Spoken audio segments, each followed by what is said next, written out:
देखिए आपका सीपीसी में रेस जुडिकेटा भाई चल रहा है, 2-3 दिन से चल रहा था। यानी कि आपका 2-3 लेक्चर हो गया, अभी समाप्त नहीं, अभी आपका 2-3 लेक्चर और लगेगा। सबसे आपका बड़ी धारा आपका सेक्शन 11 है। देखिए फिर एक बार आपका भूमिका 2-4 मिनट बाद के फिर आपका जहाँ से पढ़ाया गया उसके आगे शुरू किया जाए।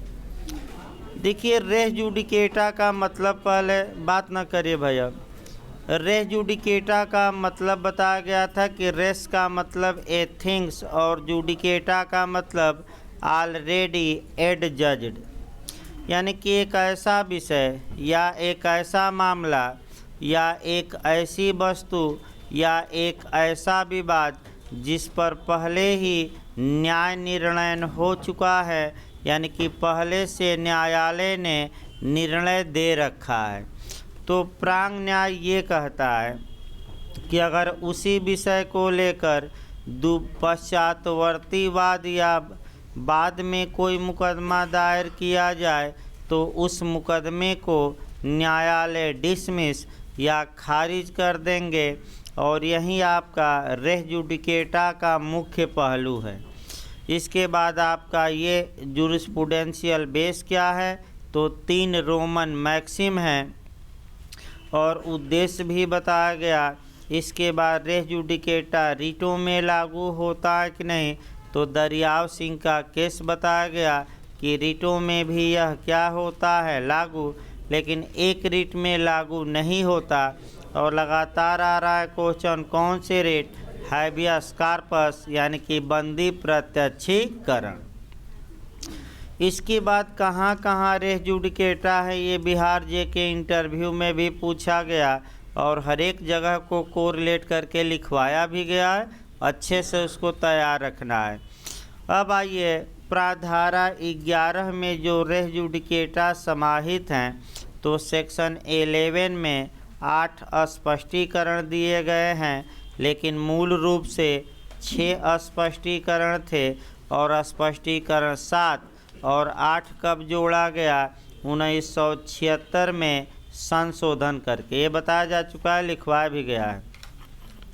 रेस जुडिकेटा के आवश्यक तत्व क्या हैं, ये बताया जा रहा था आपका। देखिए पहला हमने बता रखा है कि 2 वादों का होना, यानी कि 2 वादों का होना, यानी कि 2 सूट होने चाहिए। तो रेस जुडिकेटा लागू होने के लिए यह आवश्यक है कि 2 मुकदमे हों, एक प्रीवियस सूट और दूसरा सब्सिक्वेंट सूट, यानी कि एक पूर्ववर्ती वाद और दूसरा पश्चातवर्ती। कौन पूर्ववर्ती वाद कहलाएगा और कौन पश्चातवर्ती वाद कहलाएगा, इसका निर्धारण धारा 11 सीपीसी के स्पष्टीकरण 1 से किया जाएगा। बताया भी गया था कि कौन पूर्ववर्तीवाद कौन पश्चातवर्तीवाद, इसका निर्धारण कहाँ से होगा, तो स्पष्टीकरण कहाँ से, 1। देखिए आपका फिर एक बार बता दिया जाए। पूर्ववर्तीवाद वह माना जाएगा जिस पर न्यायालय ने पहले निर्णय सुना दिया है, भले ही वह समय की दृष्टि से बाद में दायर हुआ हो। यानी कि सेक्शन 11 के लिए प्रीवियस सूट वह माना जाएगा जिस पर न्यायालय ने पहले क्या सुना दिया है, निर्णय। लेकिन जिस न्यायालय ने निर्णय सुनाया है वह न्यायालय उस मामले में निर्णय सुनाने के लिए कॉम्पिटेंट होना चाहिए, यानी कि सक्षम हो। दूसरा, न्यायालय से फ्रॉड न किया गया हो, कपट न किया गया हो, या पक्षकारों ने आपका दुःसंधि या साठगांठ या साजिश करके पहले मामले में निर्णय न लिया हो, तो ऐसा निर्णय आपका रेस जुडिकेटा का काम करेगा और जो भी बाद वाले मुकदमे रहेंगे उनको क्या कर देगा, खारिज कर देगा। ये आपका पहला शर्त बता दी गई है डिटेल में। दूसरी शर्त ये है कि जो न्यायालय पहले मुकदमे को सुनने में सक्षम था वह न्यायालय दूसरे मुकदमे को भी सुनने में सक्षम होना चाहिए। यानी कि पूर्ववर्तीवाद में जो न्यायालय सक्षम था, पश्चातवर्ती वाले मामले में भी वह क्या होना चाहिए, कॉम्पिटेंट। देखिए, इसके लिए आपका बताया गया कि 2 स्पष्टीकरण इस बिंदु पर लिखने हैं। कौन कौन? एक्सप्लेनेशन नंबर 2 और एक्सप्लेनेशन नंबर आपका 8।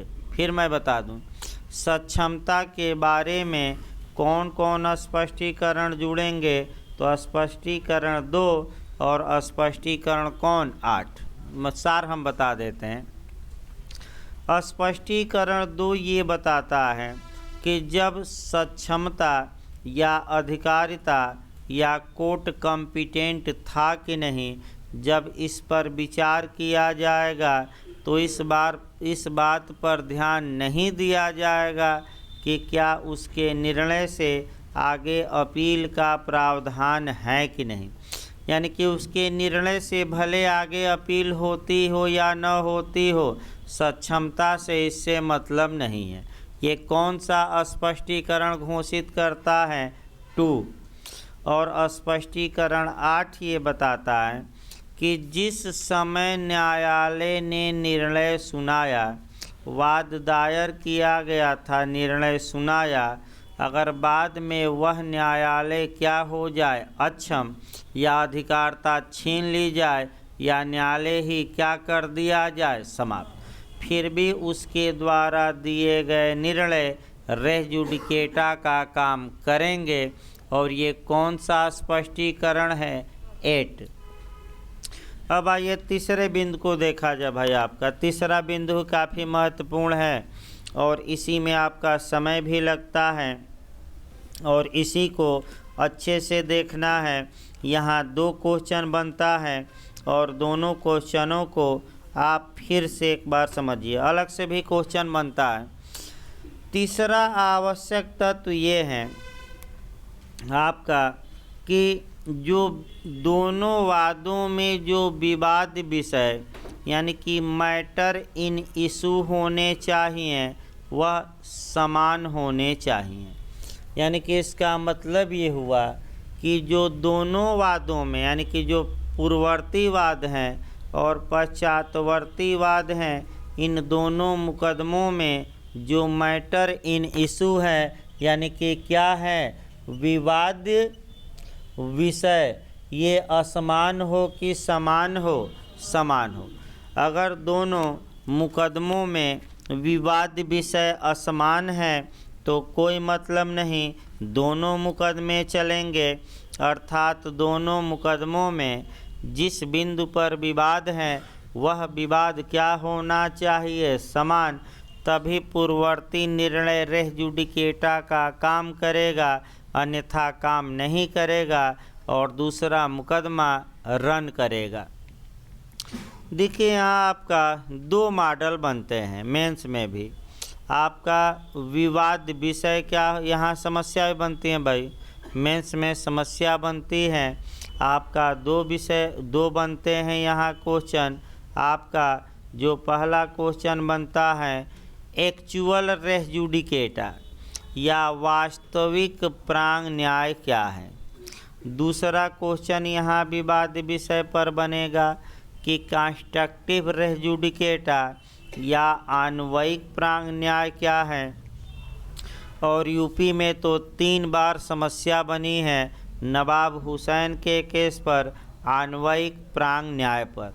तो एक पहले हम आपका सबसे पहले विवाद विषय देखिए यानी कि मैटर इन इशू, उसके बाद इसका बंटवारा किया जाएगा और तमाम स्पष्टीकरण और तमाम नियम बताए जाएंगे। सबसे महत्वपूर्ण चल रहा है भाई ये सीपीसी में जो आपका विवाद विषय है, ये अति महत्वपूर्ण है। इसको आपका समझिए अच्छे से। यही धारा कठिन है, उसके बाद आसान आ जाएगी सेक्शन 12 से। देखिए, पहले विवाद विषय को आपका एविडेंस में पहले देखिए।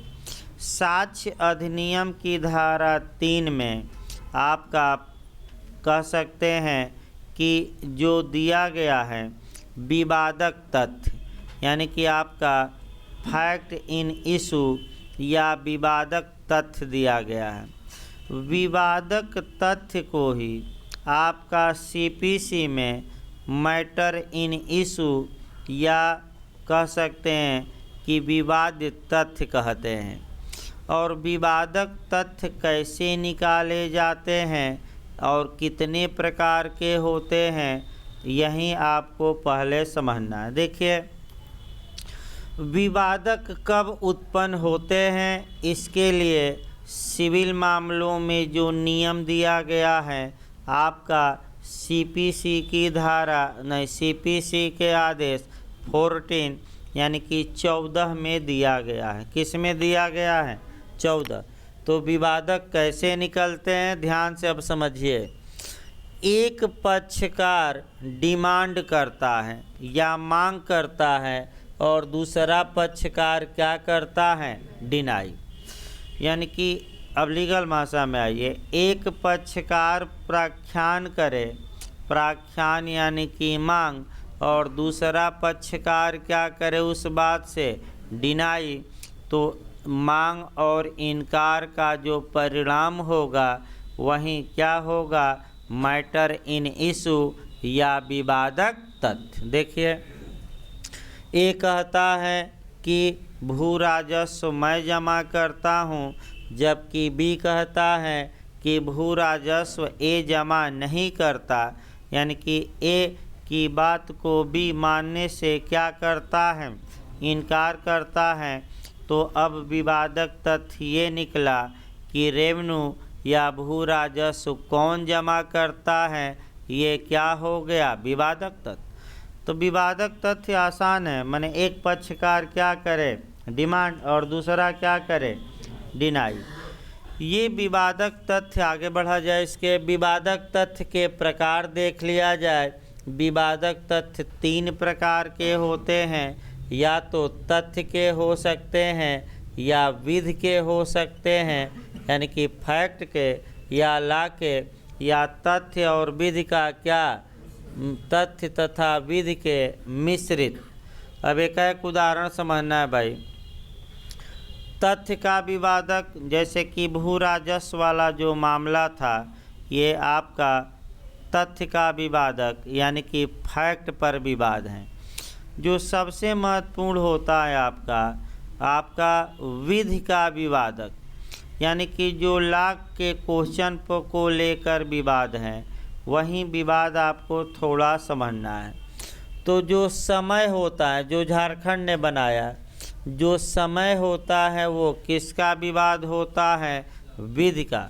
यानी कि कितने समय के अंदर मुकदमा करना चाहिए, क्या मुकदमा करने का समय बीत तो नहीं गया, ये विवाद किसका होगा?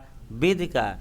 न्यायालय को जुरिडिक्शन या अधिकारिता है कि नहीं, ये विवाद भी किसका होगा?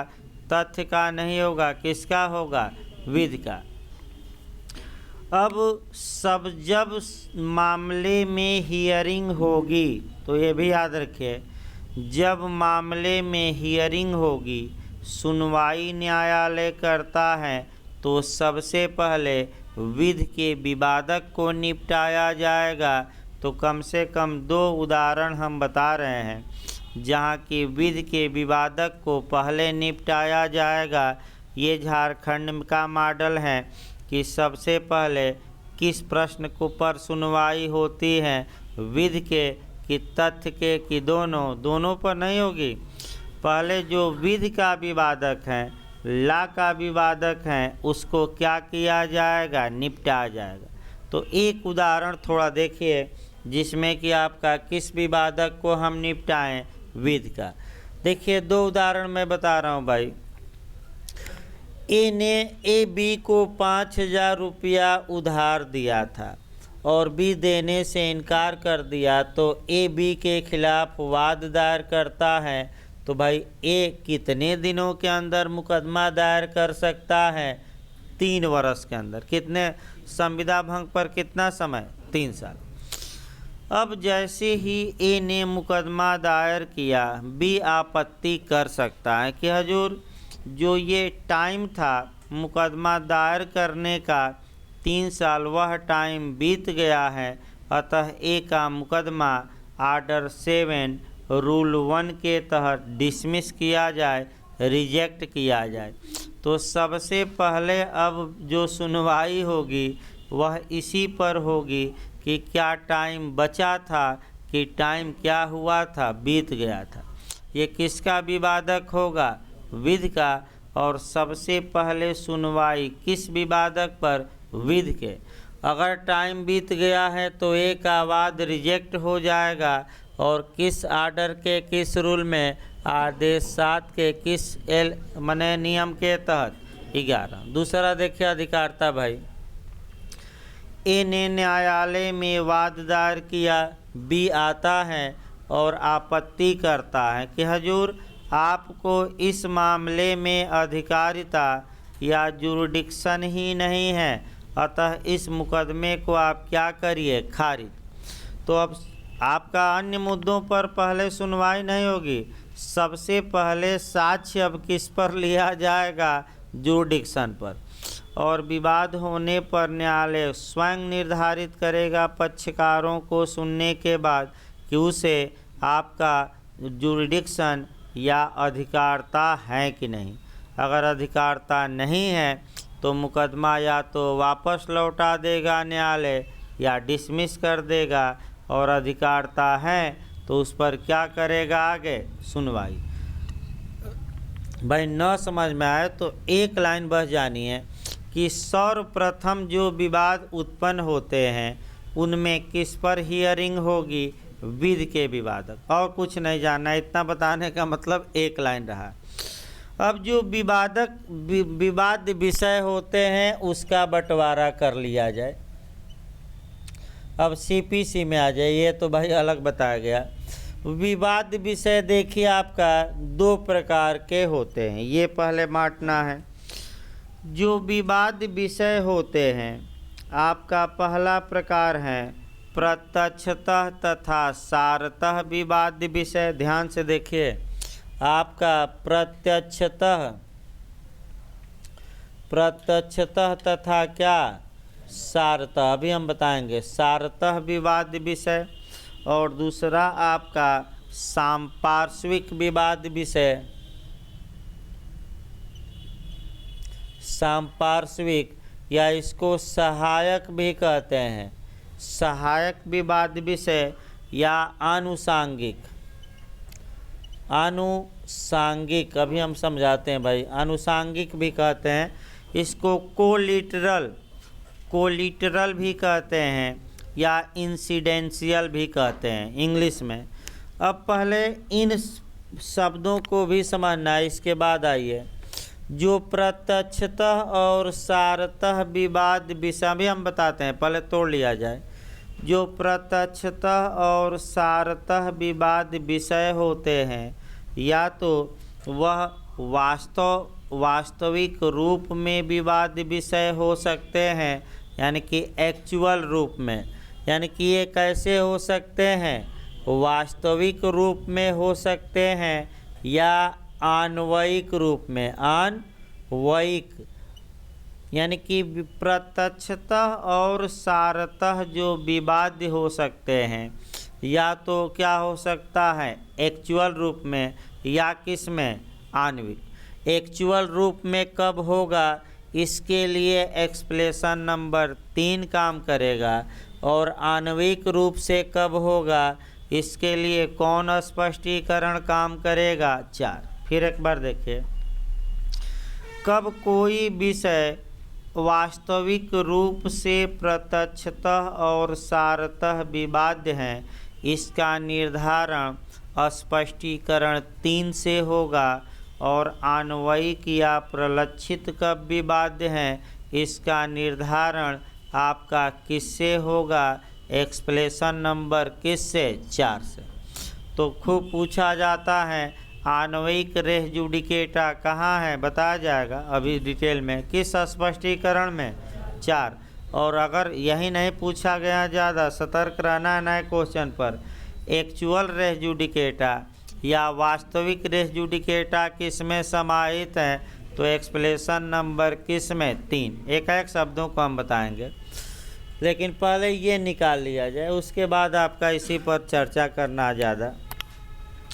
देखिए किसी भी आपका विवाद में 2 प्रकार के विवाद होते हैं। पहले सेकंड वाला देखिए, उससे मतलब नहीं है, क्योंकि सेकंड वाले को यहाँ से क्या करना है, एरिया से बाहर। एक होता है आपका, कह सकते हैं कि प्रत्यक्षता तथा सारता, इसका भी हम मतलब बताएंगे कि प्रत्यक्षता और सारता मतलब क्या हुआ। लेकिन सबसे पहले जो सेकंड हमने बताया, इंसिडेंशियल आपका रूप से या कोलिटरल रूप से या सांपार्श्विक रूप से या सहायक रूप से या आनुषंगिक विवाद कब कहा जाता है। देखिए आपका सांपार्श्विक या सहायक या आनुषंगिक या सेकेंडरी या कोलिटरल भी कहा जाता है, इंसिडेंशियल भी कहा जाता है। ये विवाद तब कहे जाते हैं, देखिए जब पक्षकार जिन विवादों के विषय में कोई अनुतोष की मांग नहीं करते, यानी कि विवाद उत्पन्न हुआ लेकिन अनुतोष की मांग नहीं की गई, मुकदमा सही ढंग से संचालित हो, इसलिए केवल और केवल उनका उल्लेख कर दिया जाता है। यानी कि सहायक रूप से विवाद विषयों में किसी अनुतोष की मांग नहीं की जाती, और आपका मुकदमे में उनको किस लिए रखा जाता है, ताकि मुकदमा सही ढंग से क्या हो, चलाया जा सके। तो कोई मांग ही नहीं की गई है, तो अगर सहायक विषयों पर न्यायालय ने कोई निर्णय सुना दिया तो वह निर्णय रेस जुडिकेटा के रूप में लागू नहीं होता। याद रखिए, यानी कि सेकेंडरी या कोलिटरल विषयों पर दिया गया निर्णय रेस जुडिकेटा का काम नहीं करेगा। क्यों? क्योंकि वह तो केवल आपका शैक्षणिक माने इसलिए उठाया गया है कि मुकदमा सही ढंग से संचालित किया जाए, किसी अनुतोष या कोई रिलीफ नहीं मांगा गया है। अब आप उदाहरण देखिए, क्योंकि बिना उदाहरण के तो भाई आपका लीगल तौर पर तो बता ही दिया गया। मान लीजिए मकान 3 है, मैं 2 उदाहरण मैं बता रहा हूँ, सतर्क रहिएगा। आपका पहला उदाहरण मकान मालिक और किराएदार का देखा जाए। मकान मालिक ने किराएदार के खिलाफ मुकदमा किया, और वह किराएदार का किया था कि एक उप किराएदार रख दिया था, यानी कि किराएदार तो था ही और क्या रख दिया था, उप किराएदार। तो मकान मालिक ने ये सोचा कि दोनों को पार्टी बना दिया जाए, किराएदार को भी और किसको, उप किराएदार को। तो आप लोग ये बताइए, मुख्य विवाद किसके बीच है, मालिक और किसके बीच, किराएदार का। उप किराएदार को तो केवल आनुषंगिक रूप से, सहायक रूप से मुकदमे में क्या किया गया है, जोड़ दिया गया है। तो ऐसी दशा में उप किराएदार आपका सांपार्श्विक पक्षकार कहलाएगा, और उसके बारे में दिया गया निर्णय रेस जुडिकेटा का काम नहीं करेगा।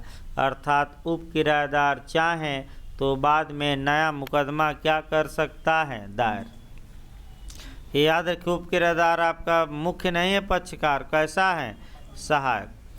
अब इसी के साथ आपका देख सकते हैं एजेंसी में भी कॉन्ट्रैक्ट के, जैसे कि सुने होंगे, प्रमुख सुने हैं आप, एजेंट या अभिकर्ता, और एक होता है सब एजेंट या उप अभिकर्ता।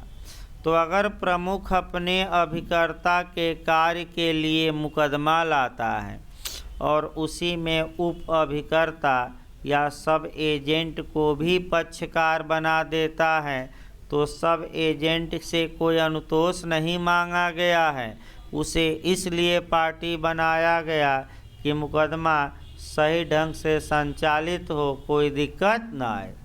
तो जो सब ये जो निर्णय आपका प्रमुख और एजेंट के बीच में होगा, इससे आपका किस पर प्रभाव नहीं पड़ेगा, सब एजेंट पर, क्योंकि सब एजेंट केवल कैसा पक्षकार हैं, सहायक पक्षकार हैं, और उसका विवाद आपका मुख्य विवाद नहीं है उसके बारे में। कैसा विवाद है? कोलिटरल। यानी कि एक लाइन में बस याद रखना है कि जो कोलिटरल या जो सांपार्श्विक विवाद होते हैं, जो आपका मुख्य विवाद से इतर होते हैं, अगर उस बारे में भी कोई निर्णय न्यायालय ने दे दिया है तो वह रेस जुडिकेटा का काम नहीं करेगा, क्योंकि यह केवल आपका सही ढंग से मुकदमा संचालित करने के लिए होता है। इसके बारे में किसी रिलीफ की मांग नहीं की जाती। अब बैक होइए भाई, ये तो निपट गया आपका। अब आइए विवाद विषय। या तो प्रत्यक्षतः विवाद विषय हो सकते हैं या सारतः। प्रत्यक्षतः का मतलब हुआ डायरेक्टली और सारतः का मतलब हुआ सब्सटेंशली। प्रत्यक्षतः का मतलब हुआ डायरेक्टली और सारतः का मतलब क्या हुआ? सब्सटेंशली। अब यहाँ से इंटरव्यू में भी पूछा गया, देखिए भाई, देखिए क्यों विवाद विषयों को प्रत्यक्षतः और सारतः। तो पहले प्रत्यक्ष मतलब समझिए। प्रत्यक्ष या डायरेक्टली का मतलब हुआ सीधे, सीधे का मतलब हुआ तत्काल, तत्काल का मतलब हुआ अविलंब, और सारतः का मतलब हुआ, आप लोग भी जानते हैं, सब्सटेंशली मतलब महत्व का या मूल्य का। तो अगर आपसे कोई पूछे कि आपका जो विवाद विषय प्रत्यक्षतः और सारतः शब्द लिखा गया है, यानी कि डायरेक्टली एंड सब्सटेंशली लिखा गया है, इसका मतलब क्या हुआ? तो आप बताएंगे कि ऐसा विषय जो तत्काल महत्व का हो या अविलंब क्या हो, मूल्य का हो, यानी कि जो तत्काल महत्व, शाब्दिक अर्थ हम निकाल रहे हैं, जो तत्काल क्या हो, महत्व का हो, उसी विषय को ही प्रत्यक्षतः और सारतः विवाद विषय कहा जाता है। याद रखिए हिंदी में भी भाई। अब ये है कि क्यों आपका, देखिए अगला क्वेश्चन इस पर, क्यों प्रत्यक्षतः और सारतः शब्द लिखा गया? कि दोनों मुकदमों में जिस बिंदु पर विवाद हो वह आपका प्रत्यक्षतः और सारतः, यानी कि तत्काल और मुख्य रूप से समान होना चाहिए। क्यों ये लिखा गया? इसलिए लिखा गया कि अधिवक्ता जी तिकड़मबाजी न करें। अब कैसे तिकड़मबाजी करेंगे ये समझिए। देखिए अधिवक्ता जी, अगर ये शब्द न रहता तो क्या होता, समझने का प्रयास करिए। वकील साहब शब्दों का हेर फेर करते और उसी विवाद को नया ढांचा दे देते। भाई वकील साहब शब्दों को क्या करते, 20-25 चेंज करते और पहले विवाद को नया विवाद में क्या करते, परिवर्तन। तो शब्दों पर ध्यान नहीं देना है, उसका मुख्य पहलू निकालना है, क्रोड निकालना है। क्योंकि वकील साहब ऐसा कर सकते हैं कि जो पहले विवाद में जिन शब्दों का उन्होंने क्या किया था प्रयोग, हो सकता है कि उन शब्दों को चेंज करके और उसी विवाद को क्या दे दें, नया शब्द लिखकर और नया रूप दे दें। तो कानून ये कहता है कि शब्द की समानता नहीं, याद रखिए, शब्द की समानता नहीं, बल्कि दोनों मुकदमों में विवाद विषय प्रत्यक्षतः और सारतः, सारतः मतलब कि आपका मुख्य रूप से, यानी कि इसका मतलब जो पहले मुकदमे में जो बिंदु विवाद थे वहीं बिंदु विवाद किसमें होने चाहिए, अक्षरशः नहीं। कैसे? सारतः। क्यों सारतः लिखा गया? ताकि शब्दों का हेर फेर करके और उसी मामले को नया रूप न दिया जाए। तो शब्दों पर ध्यान दिया जाएगा कि सार पर। तो विवाद विषय की समानता होनी चाहिए, शब्दों पर नहीं। शब्द चेंज किया, यानी कि जो विवाद मुख्य रूप से पहले मुकदमे में था, दूसरे मुकदमे को न्यायालय पढ़ेगा और ये देखेगा, शब्दों से ध्यान नहीं, उसका सार निकालेगा कि क्या दूसरे मुकदमे में तो वही विवाद विषय नहीं है। अगर न्यायालय को लगता है कि जो पहले में विवाद था वही किसमें विवाद है, दूसरे में, और केवल शब्दों का क्या किया गया है हेर फेर, तो दूसरा मुकदमा खारिज होगा कि बचेगा, खारिज। इसीलिए शब्द अक्षरशः नहीं लिखा गया है, प्रत्यक्षतः और क्या लिखा गया, सार्थः। सार्थः मतलब ये हुआ मुख्य बातें, शब्दों पर ध्यान नहीं देना है। अप्रत्यक्षतः और सारतः विवाद विषय दो प्रकार के हो सकते हैं।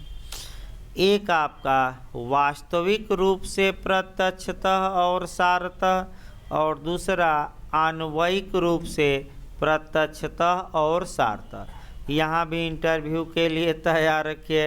रेस जुडिकेटा दो प्रकार का होता है, एक एक्चुअल रेस जुडिकेटा और दूसरा कौन, कंस्ट्रक्टिव।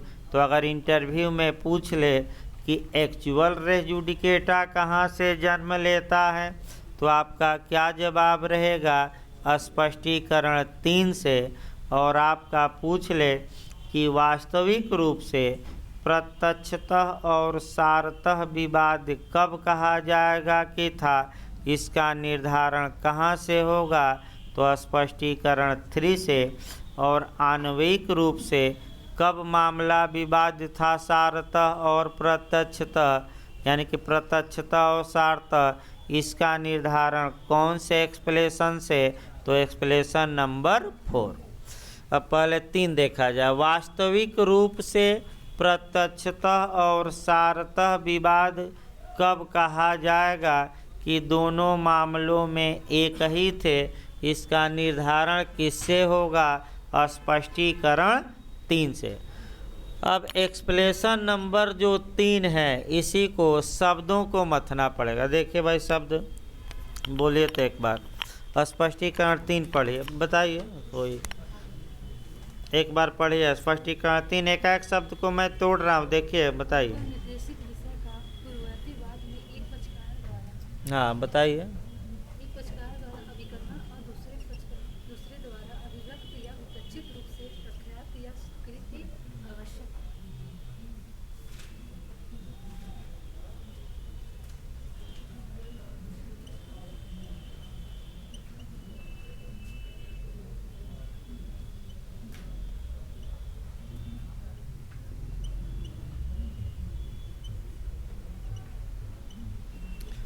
देखिए भाई, आपका क्या कहा जा रहा है, इसी को एक्चुअल रेस जुडिकेटा कहा जाता है। ध्यान से देखिए, दो ही लाइन का शब्द है, लेकिन बहुत महत्वपूर्ण है समझाने और समझने के लिए। देखिए, आपका कब कहा जाएगा कि आपका पूर्ववर्ती वाद में कोई विषय विवाद्य था, तो आपका पूर्ववर्ती वाद में, यानी कि पहले वाद में, प्रीवियस सूट में किसी तथ्य को लेकर एक पक्षकार ने अभिकथन किया है। अभिकथन मतलब कि स्टेटमेंट किया है, मांग की है, डिमांड किया है। यानी कि इसका मतलब ये हुआ कि एक पक्षकार ने उस तथ्य की क्या की है, मांग। तो ए हम बना लें, पक्षकार भी बना लें, ए ने डिमांड किया। फिर कहा जाता है कि दूसरे पक्षकार ने या तो अभिव्यक्त या विवक्षित रूप से उस तथ्य को या तो प्रख्यात किया है, प्रख्यात मतलब स्वीकार कर लिया है मांग को, या डिनाई कर दिया है, डिनाई मतलब इनकार किया, या बैरक की भाषा में प्रत्याख्यान किया। याद रखिए, यहाँ प्रत्याख्यान किया है। तो ऐसी मांग या प्रत्याख्यान या तो एक्सप्रेस हो सकती है या इम्प्लाइड, यानी कि ऐसी जो मांग, ऐसा जो इनकार है या स्वीकार हैं, ये किस रूप में हो सकता है? या तो एक्सप्रेस हो सकता है या इम्प्लाइड। अगर ऐसा है पूर्ववर्तीवाद में, तो हम कहेंगे कि वह विवाद विषय प्रत्यक्षतः और सारतः वास्तविक रूप से पूर्ववर्तीवाद में विवाद्य रहा है। अब देखिए, लीगल भाषा में भाई 2 लाइन बता देना कठिन है, उसको उदाहरण से समझने का प्रयास करिए, और कोई उपाय नहीं है इसका। देखिए उदाहरण मैं बता रहा हूँ। अब आपका ए से अभिकथन करवाइए, एक पक्षकार से क्या करवाइए? अभिकथन। तो अभिकथन भाई करवाया जाए से देखिए आपका ए, देखिए जब भी ए अपनी बातों को लिखता है तो मैं बता दूं यह पॉइंट वाइज लिखता है, यह की यह की यह की। तो मान लीजिए पहले पॉइंट में कुछ ए ने लिखा पहले पैराग्राफ में, फिर किस में लिखा? दूसरे पैराग्राफ में कुछ लिखेगा वाद पत्र में, फिर तीसरे पैराग्राफ में लिखवा दिया जाए, फिर चौथे पैराग्राफ में, फिर किस में? 5वें। अब बी जो विपक्षी हैं इसको अभिकथन कर दिया। ए ने कितने अभिकथन किया? 5। ये तो आ गया ना मांग की। अब जो दूसरा पक्षकार है सिविल मामलों में, इसको समन जारी होगा, यानी कि कॉल लेटर। अब ये आएगा और ए के दावे का 5 दावों का क्या देगा? जवाब लगवाइए। तो आपका ए ने कहा कि बी ने कहा कि ए का जो पहला दावा है कि हम यहाँ के निवासी इत्यादि हैं, ये मुझे क्या है? स्वीकार। स्पष्ट रूप से अपने लिखित कथन में प्रतिवाद पत्र में क्या किया? स्वीकार। आप लोग बताइए तो ए ने जो अभिकथन किया था और बी ने उसे स्वीकार कर लिया, प्रख्यात कर लिया, माने एक्सेप्ट कर लिया और लिख कर किया है, तो अभिव्यक्त रूप से स्वीकार किया कि विवक्षित? लिख कर किया तो क्या होगा? अभिव्यक्त। भाई क्या होगा? यानी कि पहले पॉइंट को बी ने अभिव्यक्त रूप से क्या कर लिया? स्वीकार। तो ठीक है, अब कोई मतलब ही नहीं है, ये रेस जुडिकेटा लागू होगा और वास्तविक रूप से विवाद विषय इसे माना जाएगा, और माना जाएगा कि भाई स्वीकार कर लिया तो ठीक है, न्यायालय फैसला सुना दिया। दूसरा पॉइंट देखिए, जो ए ने दूसरे पैराग्राफ में जो बातें कही हैं, तो बी क्या करता है कि ए का दूसरा पैराग्राफ उसे क्या है? इनकार है, यानी कि उसे स्वीकार नहीं है। यानी कि ए ने जो दूसरे पैराग्राफ में बातें कही हैं, बी ये कहता है कि ये इन बातों से मैं क्या करता हूँ, और यह स्पष्ट रूप से अपने लिखित कथन या रिटन स्टेटमेंट में लिखा है। तो बताइए बी ने दूसरे तथ्य को स्वीकार किया कि इनकार? अभिव्यक्त किया कि विवक्षित? तो ये वास्तविक रूप से प्रत्यक्षतः और सारतः विवाद विषय माना जाएगा कि नहीं? माना जाएगा, और इस पर न्यायालय अंत में क्या सुनाएगा? फैसला, पहले मुकदमे में। तीसरा देखिए, तीसरे बिंदु के बारे में क्या हुआ कि बी ने ये काम किया कि जो तीसरा बिंदु था ए के, उसको भी इनकार कर दिया कि हमें इसे यह तथ्य स्वीकार नहीं है, तो इनकार कर दिया। तो ये भी आपका विवादक तथ्य हो गया, आपका अभिव्यक्त रूप से इनकार किया। चौथे पॉइंट पर बी मौन रह गया, यानी कि ए ने जो चौथे पैराग्राफ में बातें कही हैं उस पर वह क्या रह गया है? मौन।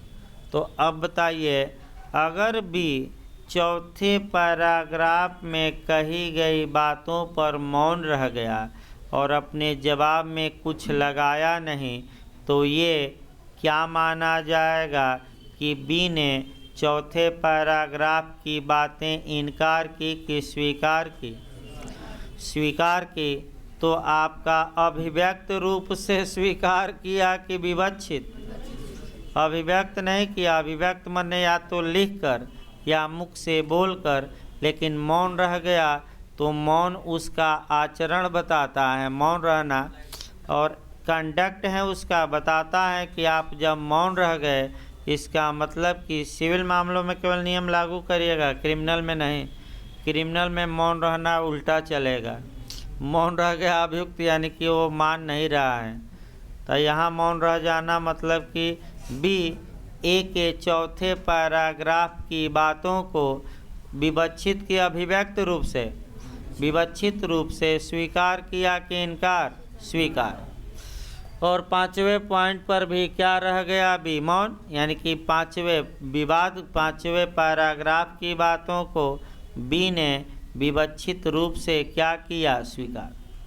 तो यानी कि अब यही आपका एक्चुअल रेस जुडिकेटा पर फिर आइए।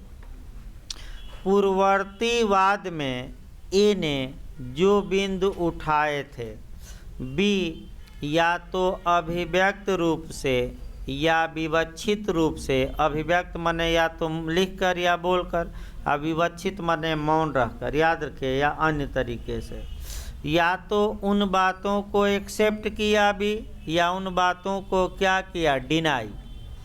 तो ऐसी दशा में ये माना जाएगा कि वे विषय आपका पूर्ववर्ती वाद में वास्तविक रूप में प्रत्यक्षतः और सारतः क्या रहे हैं, विवाद। यानी कि कुल मिलाकर एक पक्षकार ने अपनी बात रखी और दूसरे पक्षकार को मौका दिया गया, या तो वह एक्सप्रेस या इम्प्लाइड रूप से उसे एक्सेप्ट किया या क्या किया, डिनाई।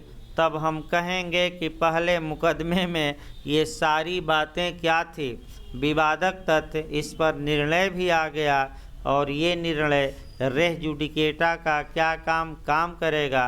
अगर इसी विषय को लेकर ए या बी या उनके उत्तराधिकारियों के बीच दूसरा मुकदमा चलता है तो न्यायालय दूसरे मुकदमे को अब क्या कर देगा, खारिज।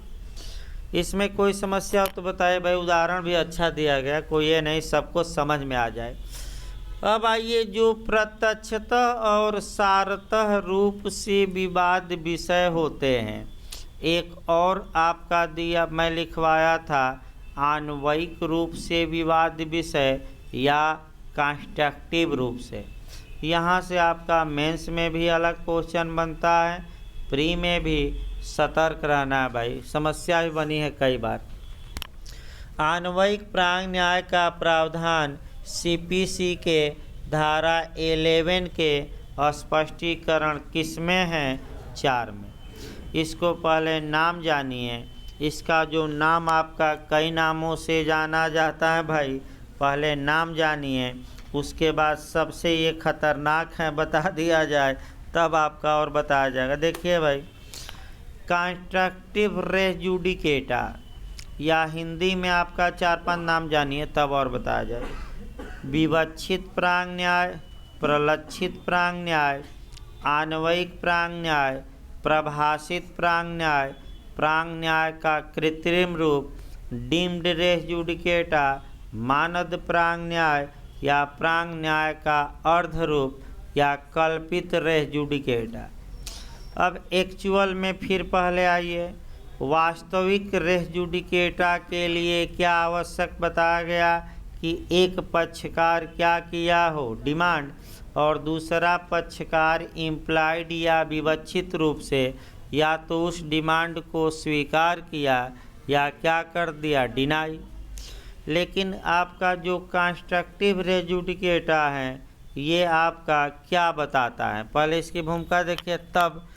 देखिए, बेयर एक्ट के शब्दों में ही इसका राज छुपा है और वह मैं राज बताऊंगा कहाँ से आपको अटैक करना है, बेयर एक्ट अटैक शब्द। लेकिन सबसे पहले आप कुछ भूमिका इसकी देखिए और आपका तब आपका बेयर एक्ट समझाया जा ज़्यादा, तब आपका आगे बढ़ेगा। देखिए, कंस्ट्रक्टिव रेस जुडिकेटा ये कहता है कि अगर किसी मामले में जो आधार वादी या प्रतिवादी अपने पक्ष में उठा सकते थे कानूनन, तो उनको पूर्ववर्ती वाद में ही वे सारे आधार उठा लेने चाहिए। अगर पूर्ववर्तीवाद में कुछ आधार उठाया गया और कुछ आधार नहीं उठाया गया तो ये मान लिया जाएगा कि आपने सभी आधारों को पूर्ववर्तीवाद में उठा दिया, उन पर सुनवाई हुई और उस पर क्या आ गया, फैसला, जबकि वास्तव में वो तर्क न्यायालय में दिए ही नहीं गए। यानी कि इसका मतलब ये हुआ कि अगर किसी सैनिक को 100 गोली दिया जाए और कहा जाए कि ये गोली चला देना और उसने 80 गोली चलाई और 20 गोली बचा लिया, तो कानून ये मान लेगा कि इन्होंने पूरी गोली क्या की, चला दी, भले 20 गोली क्या की, बचा ली। अब अगला उदाहरण वकील साहब पर। अब वकील साहब के पास आप गए और आपने कहा कि वकील साहब ये मामला है और हमें आप रिलीफ दिलवाइए, तो वह जितने तर्क आप अपने मामले में क्या कर सकते हैं, जीतने के लिए उठा सकते हैं, सारे तर्कों को आपको क्या करना चाहिए, उठा लेना चाहिए। अगर आपने कुछ तर्क उठाए और कुछ क्या किए नहीं उठाए तो बाद में नया मुकदमा दायर करने की इजाज़त नहीं है। यानी कि जितने तर्कस में तीर हैं, बस एक लाइन आसान भाषा में, सभी तीरों को एक ही बार क्या करिए, चला दीजिए। इसका मतलब ये हुआ, आप लोगों के लिए भी कहा जा रहा है, आप लोगों के लिए भी ये नियम लागू होता है, ये नहीं कि नहीं लागू होता, कि अब यूपीजे आने वाली है जल्दी ही, मार्च या अप्रैल में आ जाएगी निश्चित तौर पे। तो जितनी क्षमता आपके पास पढ़ने की है, पूरी ताकत इस समय क्या करिए, लगा दीजिए। अगर कोई कहे कि हमारी तबीयत खराब हो गई, तो कोरोना काल आ गया, तो हम क्या करें, हमारे पिताजी नहीं हैं, माताजी नहीं हैं, हम कैसे पढ़ें, या ये समस्या आ गई, विवाह पड़ गया हमारा, हम नहीं पढ़ गए, तो मैं बता दूं, आयोग और समय, यह स्पष्ट दिमाग में बैठा रहिए, आयोग और समय को इन समस्याओं से कोई मतलब नहीं है। समस्या आपकी है और उसी समस्या से ही आपको उबर कर पढ़ना भी है। यानी कि एक बार में जितनी ताकत लगा सकते हैं, कंस्ट्रक्टिव ये कहता है कि उतनी ताकत क्या करिए, लगा दीजिए। जैसे बिहार एपीओ में लोग ताकत लगाए कि जितनी ताकत लगानी चाहिए उतनी ताकत लगाए।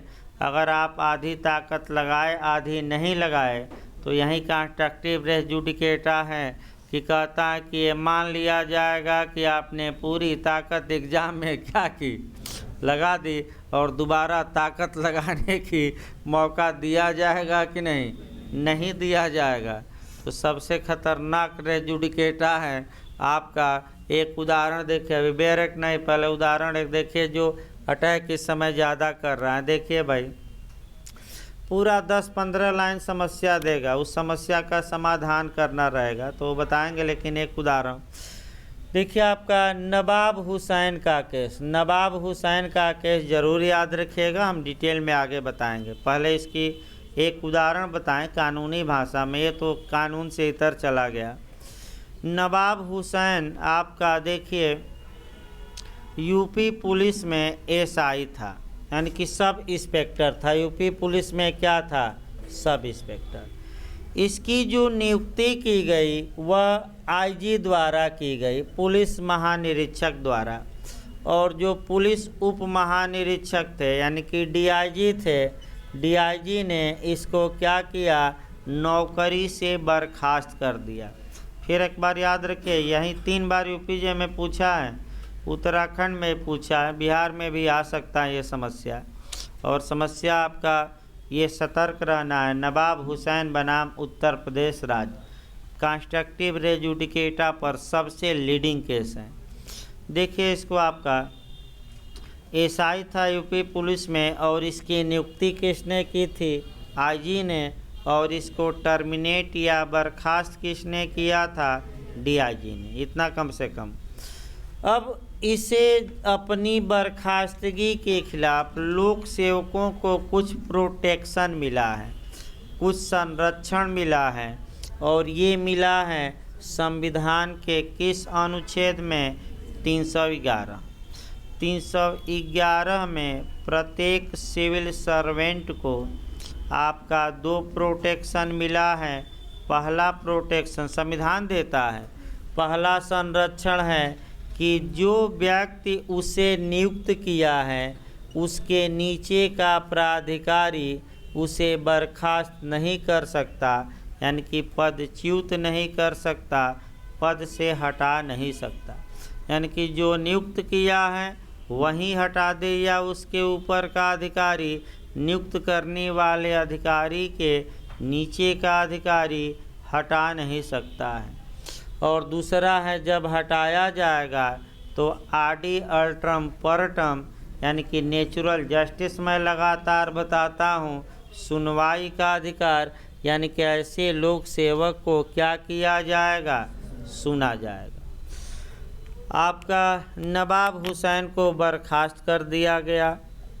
ये गया इलाहाबाद उच्च न्यायालय में अनुच्छेद 226 के तहत याचिका दायर किया, और इसके वकील ने एक पॉइंट ये उठाया कि हजूर हमें सुना नहीं गया। ये तो वकील ने उठाया, लेकिन जो दूसरा पॉइंट था कि जिसने नियुक्त किया था उसके नीचे के अधिकारी ने हमें क्या किया है? बर्खास्त, ये नहीं उठाया।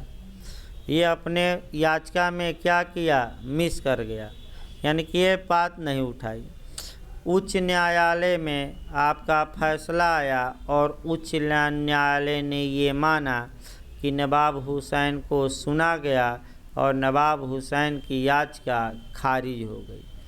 जब ये सुप्रीम कोर्ट में SLP दायर करने गया 136 के तहत विशेष अनुमति याचिका, तब इसको याद आया कि एक पॉइंट तो हमसे छूट ही गया था। कौन पॉइंट? कि DIG ने नियुक्त किया और उसके नीचे के अधिकारी DIG ने क्या किया? बर्खास्त। अगर मैं इस तर्क को उठाता तो हाई कोर्ट में ही क्या होता? निश्चित 100% श्योर था कि वह क्या होता? जीत जाता। अब जाके सुप्रीम कोर्ट में कह रहा है कि गलती हो गई, तो सुप्रीम कोर्ट ने कहा कि कंस्ट्रक्टिव रेस जुडिकेटा आप समझ लीजिए, और जब एक बार आपको मौका था कि हाई कोर्ट में अपने पक्ष में फैसला पाने के लिए कितने आधार उठा सकते थे? 2, और आपने तो आपको चाहिए था कि आप दोनों आधारों को हाई कोर्ट में ही क्या करते? उठा देते। यदि आपने एक आधार उठाया और दूसरा आधार क्या किया? नहीं उठाया, तो कंस्ट्रक्टिव रेस जुडिकेटा कहता है कि ये माना जाएगा कि आपने दोनों आधार उठाए, दोनों पर सुनवाई हुई और दोनों पर क्या आ गया? फैसला, जबकि वास्तव में उठाया ही नहीं गया। यानी कि कुल मिलाकर एक लाइन, नवाब हुसैन माने सुप्रीम कोर्ट से भी रिलीफ नहीं मिली और किसने बेचारे की नौकरी खा ली? तो कंस्ट्रक्टिव रेस जुडिकेटा, क्योंकि रिटों में भी लागू है भाई।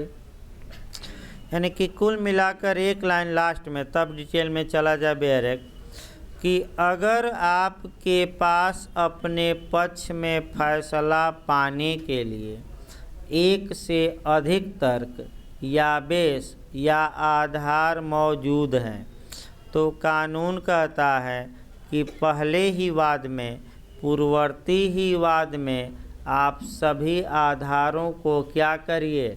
उठा दीजिए। अगर आप कुछ आधार उठाए और कुछ नहीं उठाए तो ये कानून मान लेगा कि आपने सभी आधारों को क्या किया? उठाया। उस पर क्या हुई? सुनवाई, और उस पर क्या हो गया? निर्णय। अब नया मुकदमा दायर करके या अपील में आपको नए तर्कों को पेश नहीं करने दिया जाएगा, और यहीं विफल कौन हो गया? नवाब हुसैन। वास्तव में वो जीत जाता, क्योंकि उसकी बर्खास्तगी गलत आदमी ने किया था, लेकिन ये उठाया ही नहीं, तो न्यायालय स्वयं थोड़े देगा। इसी प्रकार आपका अनुतोष में भी है भाई। मैं बता दूं, ये तो आधार हुआ। जब धारा 11 के बाद आप 12 पढ़ेंगे और ये सारे आप पढ़ेंगे तो दोनों को मिक्स करके पढ़ाया जाता है। एक और उदाहरण मैं आपका थोड़ा व्यू चेंज करके 1 मिनट बता रहा हूँ, ये सारे का और सीपीसी की धारा 12 का। तो चलिए, अभी संविदा भंग पर आपका बताया गया, तब फिर बैक होते हैं बैरेक्ट पर। कोरिलेशन भी भाई चलता रहा। चलिए, संविदा भंग पर बताइए उपचार। मुख्य उपचार हमने अभी बताया था क्या, संविदा का क्या, और यही कानून चलना भी है कल से डिटेल में। संविदा का विशिष्ट पालन, दूसरा हमने क्या बताया, प्रतिकर, और तीसरा व्यादेश, और चौथा क्वांटम मेरिट। मुख्य उपचार कौन है? अब यहीं सतर्क रहिए, अब आधार नहीं अनुतोष आइए। अगर किसी व्यक्ति ने, कोई व्यक्ति संविदा भंग से पीड़ित है, यानी कि मान लीजिए ए पीड़ित है, ए संविदा भंग के लिए कोर्ट में जाता है, तो कौन कौन अनुतोष मांग सकता है? आधार नहीं, आधार अलग हो गया। अब हमें किस पर अटैक करना है? रिलीफ पर। तो क्या मांग सकता है बताइए? संविदा के विशिष्ट पालन की मांग कर सकता है कि नहीं? कर सकता है। प्रतिकर की मांग कर सकता है कि नहीं? कर सकता है। अब आगे देखिए, तो कानून ये कहता है कि जब एक वाद हेतु के आधार पर एक वाद में आप कई अनुतोष मांग सकते थे, तो कानून ये कहता है कि आपको सभी अनुतोषों को एक ही वाद में मान लेना चाहिए। यदि आपने विशिष्ट पालन का अनुतोष मांगा लेकिन अपने वाद पत्र में क्या नहीं लिखा, कंपसेशन भी दिलवा दीजिए, तो आपको कंपसेशन नहीं मिलेगा। क्यों नहीं मिलेगा? क्योंकि आपने कंपसेशन की क्या नहीं की है, मांग। लेकिन एक क्वेश्चन बिहार अच्छा बनता है कि अगर कंपसेशन या प्रतिकर की मांग वाद पत्र में नहीं की गई है, तो कब तक वाद पत्र में संशोधन करके कंपसेशन की मांग की जा सकती है? ये क्वेश्चन बनता है, और निर्णय के पूर्व कभी भी। लेकिन एक बार जब फैसला आ गया और अपील में जाकर आप प्रतिकर नहीं मांग सकते, यानी कि अगर आपको विशिष्ट अनुपालन न्यायालय न कराए तो लिखना पड़ेगा कि न कराइए तो हमें क्या दिलवा दीजिए, प्रतिकर। और जर्मी बेंथम का हमने कोटेशन भी बताया कि जो वस्तु मेरी है क्या की जाए, मुझे दूसरी वस्तु या धन न दिया जाए, लेकिन अगर दूसरी वस्तु या धन दिया भी जाता है तो मुझे कोई आपत्ति नहीं है। तो याद रखिए, लिखना ही पड़ेगा कि विशिष्ट पालन, या क्या लिखना पड़ेगा, ज़बरदस्ती न्यायालय अपने मन से कंपसेशन नहीं दिलवा देता, ये वाद पत्र में क्या करना पड़ेगा। तो इसी प्रकार कंस्ट्रक्टिव रेज जुडिकेटा, जब नवाब हुसैन के पास जीतने के कितने आधार थे? 2, तो उसे चाहिए था कि पहली ही याचिका में दोनों आधारों को उठा देता। वह एक आधार उठाया, दूसरा नहीं उठाया, तो सबसे खतरनाक आन्वयिक प्रांग न्याय है, ये मान लेता है कि आपने दोनों आधारों को उठाया, दोनों पर सुनवाई हुई और दोनों पर क्या आ गया, निर्णय, और अलग से आपको नया याचिका दायर करके या अपील में या नया वाद दायर करके नए आधार उठाने की अनुमति नहीं देगा कानून। इसीलिए अनुभवी अधिवक्ता किए जाते हैं। क्यों? क्योंकि अनुभव रहेगा तो कोई भी बात मिस नहीं करेगा, और जितनी बातें हैं सभी वाद पत्र में क्या करेंगे, वो लिखेंगे। इसलिए नए अधिवक्ताओं को लोग नहीं देते ज़्यादा कि कहीं छोड़ दिया और फैसला आ गया तो वो भी बाद में अब मुकदमा नया नहीं होगा। अब देखिए, आपका बैरेक्ट की भाषा देखा जाए भैया तो सामान्य बातें बताई गई। अब एक्सप्लेनेशन नंबर 4 देखिए, जिसमें कि आन्वयिक प्रांग न्याय क्या है। एक एक शब्दों पर ध्यान देना है इसका, देखिए, और एक एक शब्दों पर ध्यान देना है। और कहाँ से क्या हम निकाल रहे हैं, शब्दों का जाल है केवल, और कुछ नहीं है। देखिए भाई स्पष्टीकरण 4 देखिए, ऐसे किसी भी विवाद के बारे में क्या, विषय के बारे में, हाँ वही विषय। देखिए भाई, ऐसे किसी भी विषय के बारे में जो ऐसे पूर्ववर्तीवाद में प्रतिरक्षा या आक्रमण का आधार बनाया जा सकता था। तो समझिए अच्छे से, ऐसे किसी भी सब्जेक्ट के बारे में, विषय के बारे में, मामले के बारे में। अब अगला शब्द क्या कहता है, जो ऐसे पूर्ववर्तीवाद में, जो ऐसे प्रीवियस शूट यानी कि कौन सा वाद, पूर्ववर्तीवाद, पूर्ववर्तीवाद में क्या किया जा सकता था। तो देखिए क्या किया जा सकता था भाई, प्रतिरक्षा या आक्रमण का आधार बनाया जा सकता था। तो पहला शब्द है प्रतिरक्षा का आधार, या दूसरा किसका, आक्रमण का आधार, और अंतिम शब्द है बनाया जा सकता था। इतना शब्द एक अलग कर देना है। अगला शब्द देखिए, इतना शब्द अलग पढ़ा जाता है, तब फिर अगला शब्द देखिए, अगला शब्द भाई आपका और बनाया जाना चाहिए था। ये शब्द आपका बहुत महत्वपूर्ण है। देखिए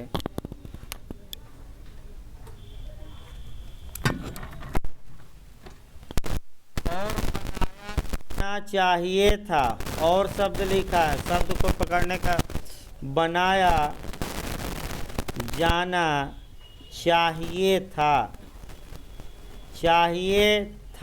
ये शब्द लिखा है। हम अभी समझाते हैं, पहले शब्द हो जाए। बनाया जाना चाहिए था, ये कामा देकर लिखा है। यह समझा जाएगा कि वह ऐसे वाद में प्रत्यक्षतः और सारतः विवाद्य रहा है। तो यह माना जाएगा कि वह पूर्ववर्तीवाद में आपका डायरेक्टली रूप से और सब्सटेंशियली रूप से क्या रहा है, विवाद। अब इन्हीं शब्दों को आपको समझना है। देखिए भाई, आपका ऐसा विषय जिसे पहले वाद में आपका प्रतिरक्षा या आक्रमण का आधार बनाया जा सकता था, तो पहले आप आक्रमण देखिए, फिर प्रतिरक्षा देखा जाए। तो बताइए आक्रमण कौन करता है और आपका प्रतिरक्षा कौन करता है। पहले आक्रमण सामान्यतः वादी करता है, और अपना बचाव कौन करता है, प्रतिवादी। आक्रमण कौन करेगा, वादी, और बचाव कौन करेगा, प्रतिवादी। अब एक इसका मतलब ये हुआ, ध्यान से समझिए, यदि पूर्ववर्तीवाद में वादी ने वाद दायर किया और वादी अपने पक्ष में निर्णय पाने के लिए एक से अधिक आधार उठा सकता था का मतलब कि संभावना थी। जैसे नवाब हुसैन में वादी था, एक से अधिक आधार उठा सकता था, तो संभावना थी कि नहीं एक से अधिक आधार उठाने की। उसके पास विकल्प था, कौन कौन, कि हमें सुना नहीं गया, और जिस प्राधिकारी ने हमें नियुक्त किया उसके नीचे के प्राधिकारी ने हमें क्या किया, बर्खास्त। फिर एक बार समझिए, अगर वादी वाद दायर करता है और वादी के पास ये विकल्प हैं कि वह अपने पक्ष में फैसला पाने के लिए एक से अधिक आधार उठा सकता था का मतलब ये हुआ कि आक्रमण कर सकता था। तो अन्वयिक प्रांग न्याय ये कहता है कि वादी को उस वाद में, पूर्ववर्ती वाद में, अपने सभी आधारों को उठा देना चाहिए था। अगर वह कुछ आधार उठाया और कुछ नहीं उठाया तो कानून मानेगा कि सभी आधारों को उसने क्या किया, उठा दिया। उस पर क्या हुई सुनवाई, उस पर क्या आ गया निर्णय, और पूर्ववर्तीवाद में ये सब क्या हो गए, निपट गए। अगर वादी कुछ आधारों को उठाया और कुछ आधारों को छोड़ दिया, और जिन आधारों को छोड़ा है बाद में उन आधारों के आधार पर नया मुकदमा कर रहा है, तो नया मुकदमा उसका अब क्या होगा, खारिज। क्योंकि पूर्ववर्तीवाद में वह वह क्या कर सकता था, उठा सकता था। यह आक्रमण करा गया, किस पर लिखना है, आक्रमण पर। अब देखिए आपका प्रतिरक्षा पर आ जाइए। ऐसा विषय जिसे पूर्ववर्तीवाद में डिफेंस या प्रतिरक्षा का आधार बनाया जा सकता था, माने संभावना थी। अब आइए बनाइए भाई आपका। इसका मतलब ये हुआ कि जब अगर प्रतिवादी अपने बचाव में, अपने डिफेंस में एक से अधिक आधार न्यायालय में उठा सकता था, माने संभावना थी, यानी कि प्रतिवादी को अपने बचाव में, अपने हक में यह अधिकार था कि वह एक से अधिक आधार क्या करे, उठा ले। तो कानून ये कहता है कि प्रतिवादी को अपने डिफेंस में, अपनी प्रतिरक्षा में उन सभी आधारों को उठा देना चाहिए था। अगर वह कुछ आधार उठाया बचाव में और कुछ नहीं उठाया, तो बताइए क्या माना जाएगा, उठा दिया कि नहीं, सभी उठा दिया। सुनवाई हो गई कि नहीं, हो गई, और उस पर क्या आ गया, निर्णय। अब एक्चुअल रेस जुडिकेटा से थोड़ा कल्पना करिए। अभी हमने बताया था वास्तविक प्रांग न्याय स्पष्टीकरण कौन, 3। उससे तुलना करके मेंस में लिखना है भाई, ये तो लिखना ही पड़ेगा, आक्रमण और प्रतिरक्षा। फिर एक बार तुलना करके और फिर लास्ट में नवाब हुसैन का केस हर हाल में डालना है। देखिए तुलना किया जाए। वास्तविक प्रांग न्याय के लिए यह आवश्यक था कि एक पक्षकार अभिकथन किया हो और दूसरा पक्षकार अभिव्यक्ति या विवक्षित रूप से या तो उस अभिकथन को स्वीकार किया हो या इनकार किया हो। यानी कि वास्तव में आपका एक्चुअल रेस जुडिकेटा में सभी आधार उठाए जाते हैं और उन पर सुनवाई भी होती है, इसमें कोई शक नहीं है, और तब निर्णय आता है। लेकिन अन्वयिक प्रांग न्याय में कुछ आधार उठाए ही नहीं गए, फिर भी कानून ज़बरदस्ती मान लेता है, समझ लेता है। समझ लेता का मतलब डिम्ड मतलब कल्पना कर लेता है, इसी को कहते हैं भाई डिम्ड। कल्पना कर लेता है कि पूर्ववर्तीवाद में ये विषय उठाए गए, उन पर सुनवाई हुई और उस पर क्या आ गया, निर्णय। अब अगला शब्द देखिए भाई, आक्रमण या प्रतिरक्षा का आधार। अब अगला शब्द देखिए, अभी केवल 2 शब्द निकाला गया। बनाया जा सकता था, बनाया जा सकता था का मतलब कि संभावना थी कि आप एक से अधिक आधार क्या कर सकते थे, चाहे वादी हो या प्रतिवादी। तो बताइए दोनों के विरुद्ध लागू होगा कि एक के? हाँ, ये न कह दीजिएगा कि एक के, दोनों के कि एक के। तो क्या आक्रमण कौन करेगा ये बताया गया, वादी, प्रतिरक्षा प्रतिवादी। बनाया जा सकता था, इसी पर अटैक करना है ज़्यादा, संभावना थी। तो अगला जो शब्द है और बनाया जाना चाहिए था, यानी कि ये बनाया जाना चाहिए था, ये अनिवार्य बनाता है, आवश्यक बनाता है कि आपको उन आधारों को हर हाल में उठाना चाहिए था। यानी कि आप संभावना थी कि आप ये आधार उठाकर अपने पक्ष में फैसला ले सकते हैं या अपना बचाव कर सकते हैं। तो यहाँ तक। दूसरा, और बनाया जाना चाहिए था, अब ज्ञापक बना दे रहा है कि आपको अपने वाद पत्र या प्रतिवाद पत्र में वे बातें हर हाल में लिखनी चाहिए थी। और अगर आपने नहीं लिखा तो अगला शब्द यह समझा जाएगा कि नहीं लिखा, फिर भी वह पूर्ववर्ती वाद में क्या था, प्रत्यक्षता और सारता विवाद था, उस पर सुनवाई हो गई और उस पर क्या आ गया, फैसला। यानी कि सबसे खतरनाक इसलिए है कि वादी या प्रतिवादी दिमाग लगाने में चूक जाते हैं और उस चूक का परिणाम भयंकर होता है कि आगे उस बिंदु को उठाने की अनुमति प्रदान की जाती है कि नहीं की जाती। और सबसे उत्तम उदाहरण हमने कौन बताया, तो आपका कह सकते हैं नवाब हुसैन वर्सेज उत्तर प्रदेश राज्य। कहिए तो भाई फिर बताया जाए, ना समझ में आया हो तो, आ गया हो तो ठीक है, आपका कंस्ट्रक्टिव रेज जुडिकेटा लागू हुआ और याचिका में नया आधार उठाने से क्या किया गया। तो इसमें कंस्ट्रक्टिव में किसी को समस्या हो तो भाई बताइए, फिर से बताया जाएगा, कोई दिक्कत नहीं है।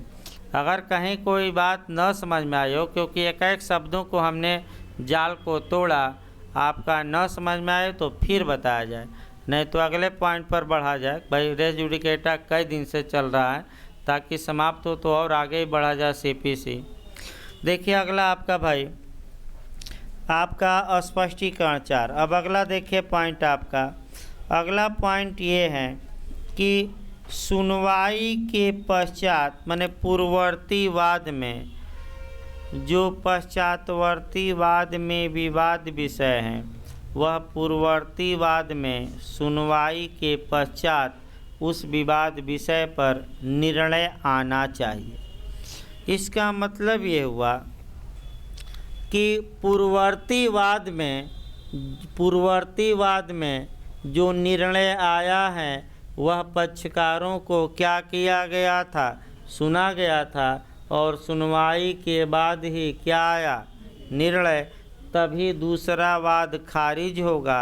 अगर बिना पक्षकार को सुने पूर्ववर्ती वाद में क्या दे दिया गया है, निर्णय, तो वह निर्णय रेज जुडिकेटा का काम नहीं करेगा। इस पर जो आपका अटैक करना है वह एक पॉइंट पर करना है जो ज़्यादा पूछा जाता है, समझौते की डिक्री। समझौते की डिक्री पर क्या रेज जुडिकेटा लागू होगा कि नहीं, यही बार बार पूछा जा रहा है कंपटीशन में, जो पहला अटैकिंग करना है। तो बताइए समझौते की पहले डिक्री देखिए, तब आप बताइएगा कि सुना गया कि नहीं। क्योंकि फिर मैं बता दूं, रेज जुडिकेटा के लिए अगली क्या शर्त है कि उस विवाद को क्या किया गया, दोनों पक्षकारों को पूर्ववर्ती वाद में क्या किया गया हो, सुना गया हो, और सुनने के बाद क्या सुनाया गया हो, फैसला। तो पहले समझौते की डिक्री कराई जाए और तब आप लोग बताइएगा सुना गया कि नहीं। A और B में विवाद चल रहा था। A और B ने आपस में न्यायालय से बाहर समझौता कर लिया और समझौता जो पत्र था वह न्यायालय में पेश किया और कहा कि हजूर इस विवाद का अब निपटारा कर दीजिए, हम लोगों ने समझौता कर लिया है और इस समझौते के अनुसार आप डिक्री अब पारित कर दीजिए। तो न्यायालय अब किसी को सुना नहीं और समझौता पत्र के अनुसार क्या कर दिया, डिक्री पारित कर दिया। तो बताइए क्या यह निर्णय या डिक्री निर्णय रेज जुडिकेटा का काम करेगा कि नहीं, नहीं करेगा। क्यों? क्योंकि उसको सुना ही नहीं गया भाई। सुन, और रेज जुडिकेटा के लिए क्या आवश्यक है, सुनना।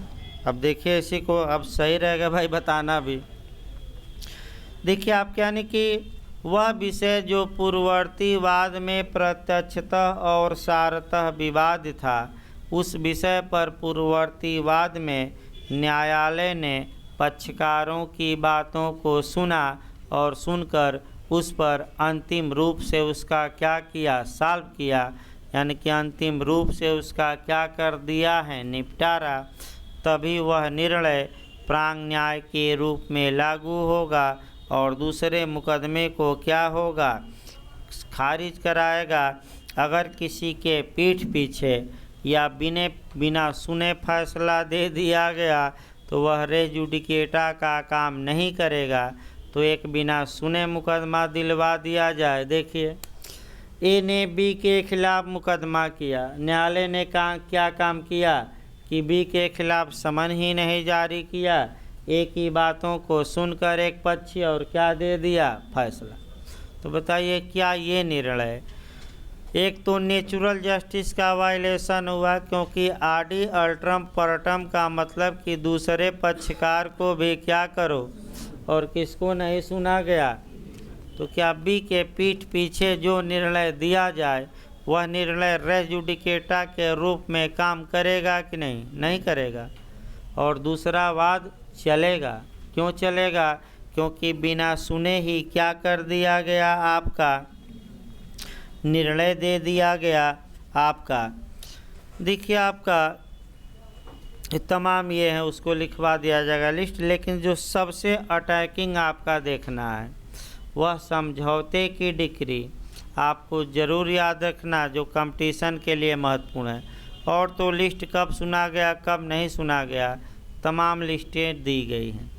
अगला देखा जाए भाई, आपका एक महत्वपूर्ण आपका बचा है जो पक्षकार, दो अभी बचे हैं पॉइंट, यानी कि रेस जुडिकेटा के अभी दो आवश्यक तत्व बचे हैं, एक पक्षकार और दूसरा हैसियत या स्टेटस। और अभी आपको हैसियत के बारे में बताया भी गया था, सर हेनरी मेन बताते हुए आपका हैसियत बताया गया था कि अब समाज विकासशील समाजों का विकास अब तक किस ओर रहा है, स्टेटस टू कहाँ रहा है, कॉन्टैक्ट। किसने सिद्धांत दिया, सर हेनरी मेन।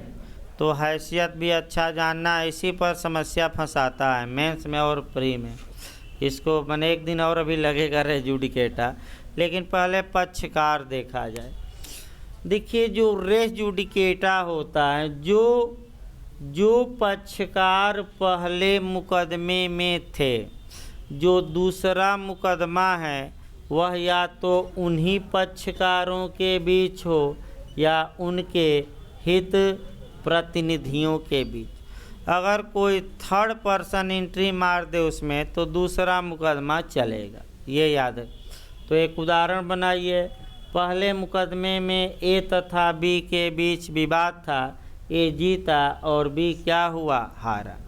अगर दूसरे मुकदमे में बी मुकदमा करता है ए के खिलाफ उसी विषय को लेकर, तो दूसरा मुकदमा क्या होगा, खारिज। यानी कि रेस जुडिकेटा पक्षकारों के बीच लागू हुआ। अब इनके हित प्रतिनिधि आइए। हित प्रतिनिधि का मतलब ये हुआ, आपका कह सकते हैं कि लीगल रिप्रेजेंटेटिव। तो लीगल रिप्रेजेंटेटिव आपका पूछा जाता है कि हित प्रतिनिधि कौन माना जाता है, जो ब्लड से रिलेटेड हो, जो प्रॉपर्टी से रिलेटेड हो, जो गोत्र से रिलेटेड हो, जो जाति से रिलेटेड हो। तो बताइए हित प्रतिनिधि किसे माना जाता है, किससे रिलेटेड हो भाई, याद रखिए प्रॉपर्टी से। भाई गोत्र और पुत्र पिता ना मार दीजिएगा। फिर जो संपत्ति में संसर्गी हो, उत्तराधिकारी इत्यादि नहीं, एक लाइन याद रखिए। हित प्रतिनिधि उन्हें माना जाता है जो मृतक की संपत्ति में क्या हो, संसर्गी हो, प्रिवी हो। याद रखें प्रिवी कहा जाता है, प्रिवी हो, संपत्ति से जुड़ा हो। ब्लड से जुड़ना, सगोत्र होना, सजाति होना, ये नहीं कानून। यानी कि मरने के बाद उसकी संपत्ति किसको प्राप्त होगी, वही व्यक्ति उसका क्या कहलाएगा। ये कई बार पूछा गया इंटरव्यू में भी, थोड़ा सतर्क रहना। हित प्रतिनिधि किसे माना जाएगा, जो किससे रिलेटेड हो, संपत्ति से। तो आइए हित प्रतिनिधि ए मर गया और ए का हित प्रतिनिधि सी आ गया। अब सी नया मुकदमा बी के खिलाफ करता है, तो क्या पूर्ववर्ती वाद जो ए और बी के बीच था वही विषय अब ए के हित प्रतिनिधि बी के बीच है, तब भी दूसरा मुकदमा अब क्या होगा? खारिज। बी मर गया और बी का हित प्रतिनिधि कौन आ गया? डी। और सी डी लड़ने लगे, जो इनके बाप दादा लड़े थे, तो भी मुकदमा क्या होगा? क्यों खारिज होगा? क्योंकि पूर्ववर्तीवाद और पश्चातवर्तीवाद दोनों या तो उन्हीं पक्षकारों या उनके क्या थे? हित प्रतिनिधि थे। भाई ये इसके बाद आपका जो अच्छा क्वेश्चन बनता है पक्षकार पर। पक्षकार 2-3 प्रकार के होते हैं, एक आवश्यक, और आपका इसको हेडलाइन समझा दिया जाए तब कल पक्षकार बताया जाएगा। पक्षकार पर इंटरव्यू में ये मेंस में अच्छा क्वेश्चन बनता है। देखिए आपका पक्षकार जब भी समझिए थोड़ा कार्यपालिका संघ के स्तर पर, कार्यपालिका का नाम मात्र का प्रधान, या आपका कह सकते हैं कौन होता है नाम मात्र का, जिसके नाम पर सब कुछ चलता है लेकिन वो करता नहीं है, राष्ट्रपति। और वास्तविक प्रधान कौन होता है? मंत्रिपरिषद। तो उसी प्रकार पक्षकार 2 बना लेना है, एक आवश्यक पक्षकार और आपका एक फालतू पक्षकार। जैसे कि मालिक और किराएदार ये आवश्यक पक्षकार और उप किराएदार क्या हो गया? फालतू।